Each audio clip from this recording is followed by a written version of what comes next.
Greetings, church and friends of the church. This is the scripture lesson and sermon from the gathering for worship of the Valley Forge Presbyterian community on Sunday, December 19th, 2021, which was the fourth Sunday of Advent.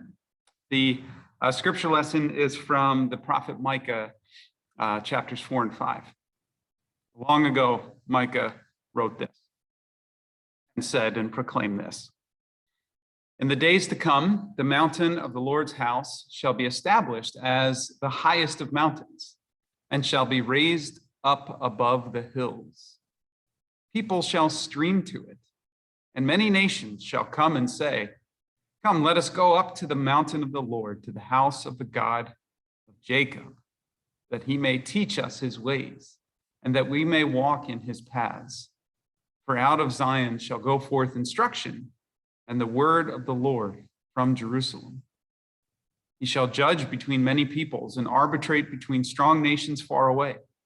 They shall beat their swords into plowshares and their spears into pruning hooks. Nation shall not lift up sword against nation, neither shall they learn war anymore, but they shall all sit under their own vines and under their own fig trees, and no one shall make them afraid. For the mouth of the Lord of hosts has spoken. But you, O Bethlehem, who are one of the little clans of Judah, from you shall come forth for me one who is to rule in Israel, whose origin is from of old, from ancient days. Therefore, he shall give them up until the time when she who is in labor has brought forth, and the rest of his kindred shall return to the people of Israel. And he shall stand and feed his flock in the strength of the Lord, in the majesty of the name of the Lord his God. And they shall live secure. And now he shall be great to the ends of the earth, and he shall be the one of peace. So the story of Advent that we've been remembering and retelling over these past several weeks is the story of waiting. It's not a passive waiting. It's a waiting with hope and expectation that God would bring to be that which God promised would happen.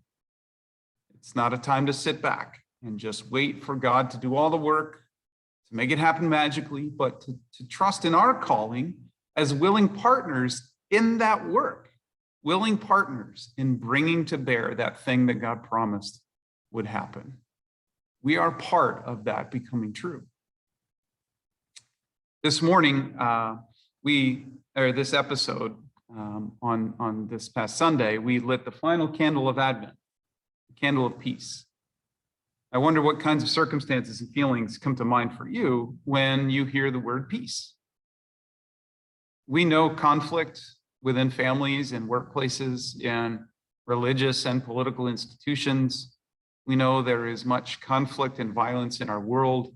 We know all too well about disaster, wars, oppression, poverty, and millions of our fellow children of God being forced from their homes and homelands.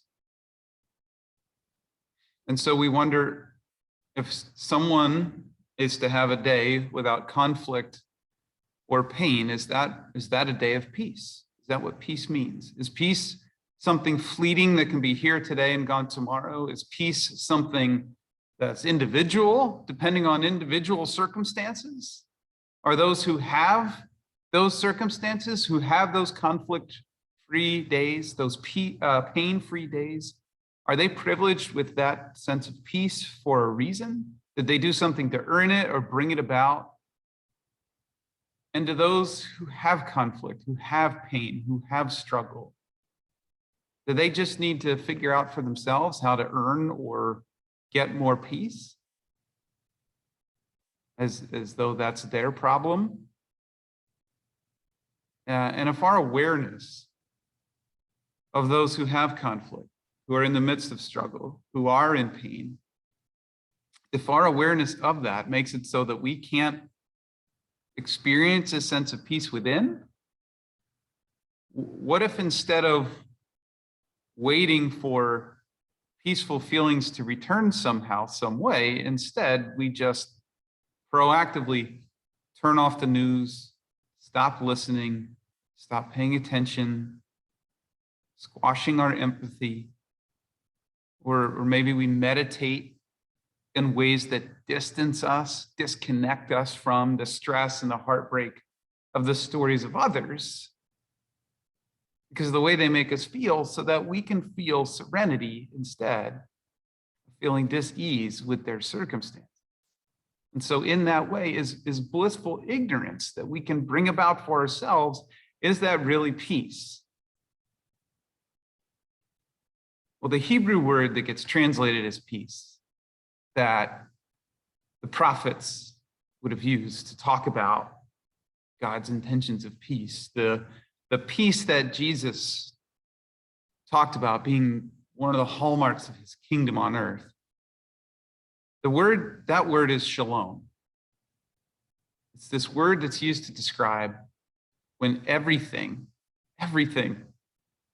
is as God intended it to be. Everything is operating as God intended it to operate. Everything and everyone is connected, cooperating together in harmony in a way that maintains the balance and the well-being of the whole thing.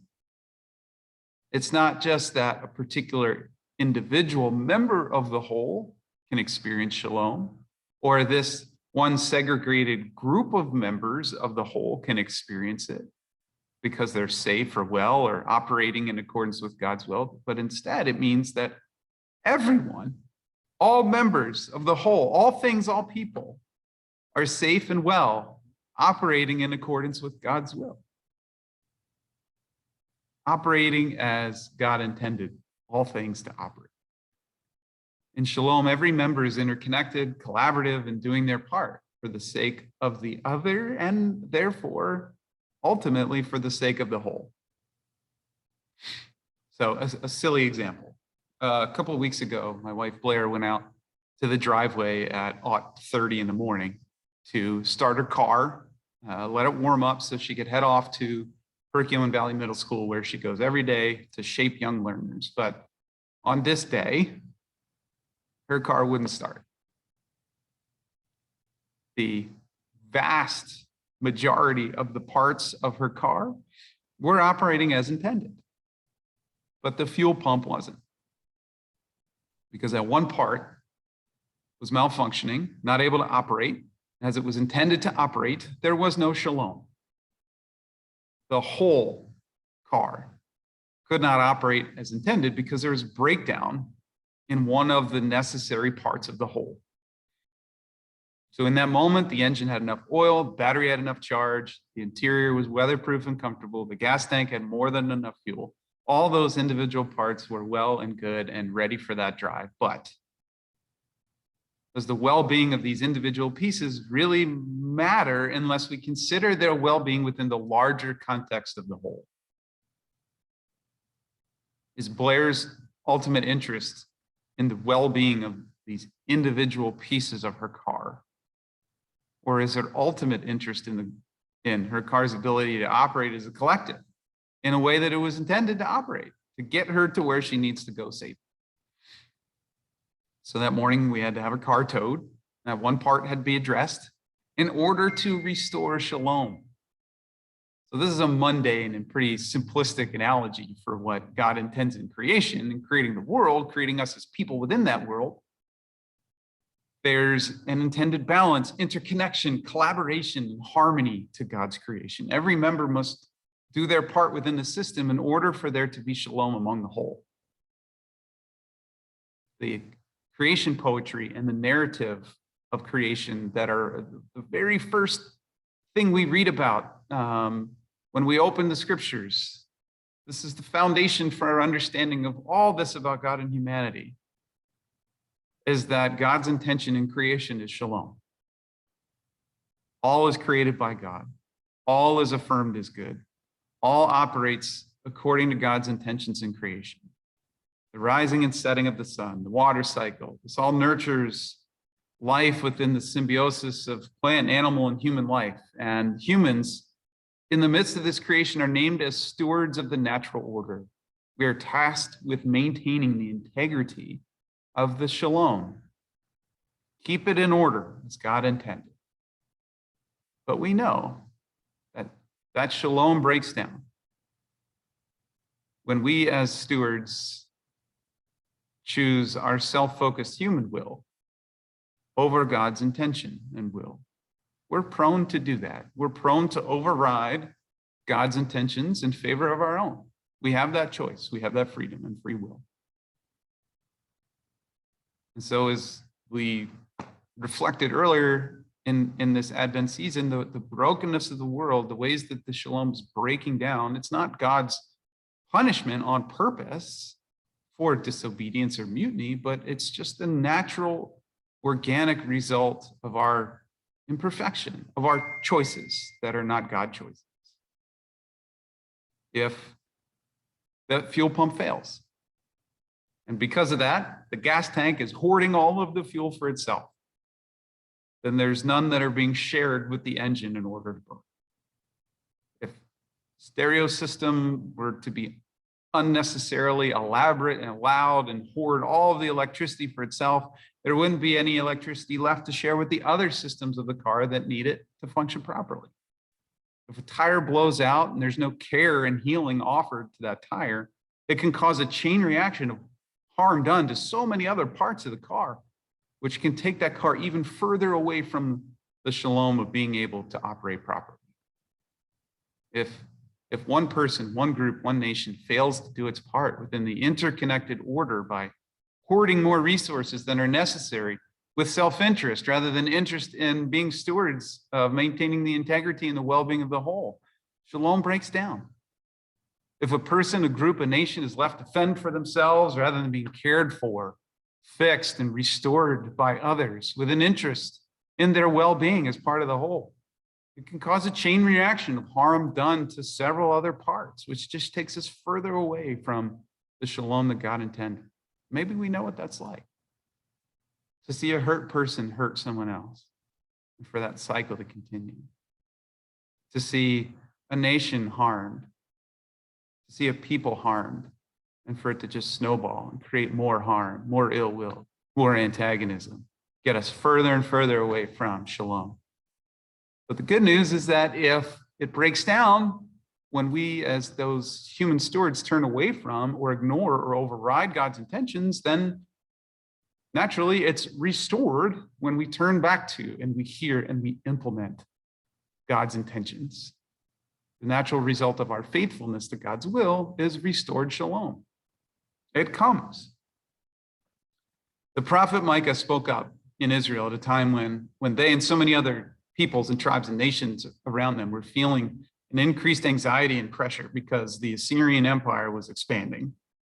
There had been a pretty long season that felt close to shalom for a while for Israel, but the march of the Assyrians was causing that to break down. And so amidst the fears and the anxiety that this was calling forth, Micah reminded the people of God's promise to be at work in all things and through them for the sake of peace. How they were called to be a part of that. How they were called to help.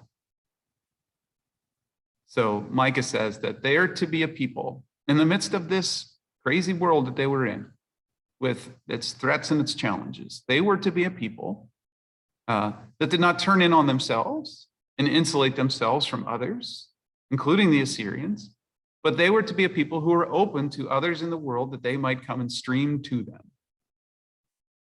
Because through Israel, through them and their witness and their teaching, all peoples and nations would hear God's instruction, God's teaching for how to maintain the shalom of creation, in which all nations would know well-being and harmony. As part of this guidance and instruction that was to be mediated by Israel, God would help to judge and arbitrate, to help leaders and nations and empires to resolve their fears and conflicts and differences such that they trade their swords and spears for plowshares and pruning hooks, trading weapons that only cause more harm and take the world further away from shalom for tools that serve the common well-being of all instead. God's instruction and guidance toward shalom is what would naturally result in all peoples sitting under their own vines and fig trees without fear of war. This was the answer to the problem caused by the Assyrians. Yes, they were advancing. Yes, they might show up. They might disrupt. They might harm. They might take over. But God's will for them was not to prepare for war and not to turn in, but to have an openness to the world and prepare for instruction. Teach the other nations what Jeremiah taught them to do during their own exile in Babylon, to seek the shalom, the well-being of all those around them, even those who would exile them. Because in seeking the shalom of the other, they would discover that they too are part of the whole community of shalom. Break the cycle, not with more powerful violence, but with more powerful love for enemy. And so Micah says, let all the tribes and nations come so that we can teach them. This is the way we respond. This is the plan. And Micah then imagines what most prophets imagine throughout the history of Israel, that God would send to Israel the anointed one, the Messiah, who would lead Israel into the fullness of this identity as God's partners and voices in restoring and maintaining shalom, and would lead them unto the completion of these efforts in the kingdom of restored peace on earth. The one who was to come, says Micah, would be great unto the ends of the earth, because he shall be the one of peace, the one of shalom. And we are those, the church, centuries later, who named Jesus of Nazareth as this one of peace who has come. The one whose name, if it is spoken and shared with integrity and not spun, it's a whole other message. That name is great into the ends of the earth.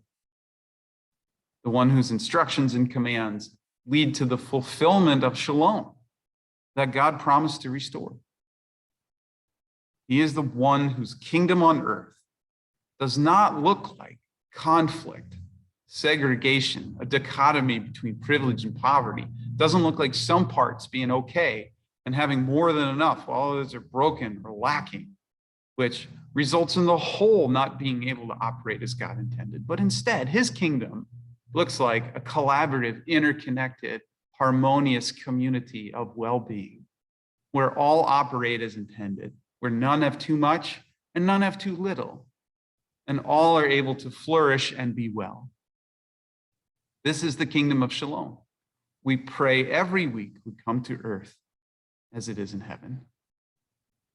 Our Christianity is not just about us and how we feel within and about our soul, and how we can come into our cave here or in our homes and distance ourselves away from other people and other situations that make us feel uncomfortable so that we can experience serenity. That's not God's will for us. It's not to be serene. Our Christianity is the story of our willful choice to partner in God's efforts to restore shalom to the world by not hiding from the brokenness of the world, but by engaging it, making the willful choice to build relationships with those who are not in a place of well-being because of their poverty, the willful choice to challenge the systems and the practices and the people who cause the breakdown of shalom by their self-focus, with their greed and their privilege, rather than an interest in the common good. Our Christianity is about the willful choice to trade our blissful ignorance and serenity for God's gifts of hope, love, joy, and the pursuit of peace, the restoration of shalom. This is why we in our congregation have claimed our Matthew 25 identity, an identity based out of the parable of Christ, where he expresses that a love for him and an allegiance to his ways looks like intentional loving care for the least of our sisters and brothers, that they might be restored to a place of shalom and suffer no longer. It's an active embodied love. This is why we seek as a community, not just to tend to ourselves as individuals, but to also, now and in our future, with intentionality, seek to feed the hungry, to house the unhoused, and to nurture the children. Blair's not interested in particular parts of her car, although this time of year she does have a deep affection for the seat warmer. Her intention is never to allow some of the parts of her car to flourish while letting others fall into disrepair and destruction. Because her intention instead is to always maintain the well-being of the whole, and she knows that that requires the well-being of all of the parts to be upheld and restored when broken. God is not interested exclusively in only particular parts of creation or humanity. God's intention is never to allow some people to flourish while letting others fall into poverty and oppression. God's intention has always been to maintain the well-being of the whole of creation, which requires the well-being of all parts to be upheld and restored when broken. And we are those who join God in this story and in these efforts. And the one of peace, of whom Micah spoke all those years ago, is the one who leads us. So may we have the courage and the conviction to follow him. Advent is the story of waiting, not passively, but actively, with hope and expectation that what God promised would happen will happen, not by magic, not only by God's doing, but because we participate, because it's our calling as willing partners to join God in this work of restoring peace to the world. And so God, help us all to look beyond ourselves unto that kingdom of peace. Be well, stay safe, stay warm. Have a wonderful holiday. Peace be with you all.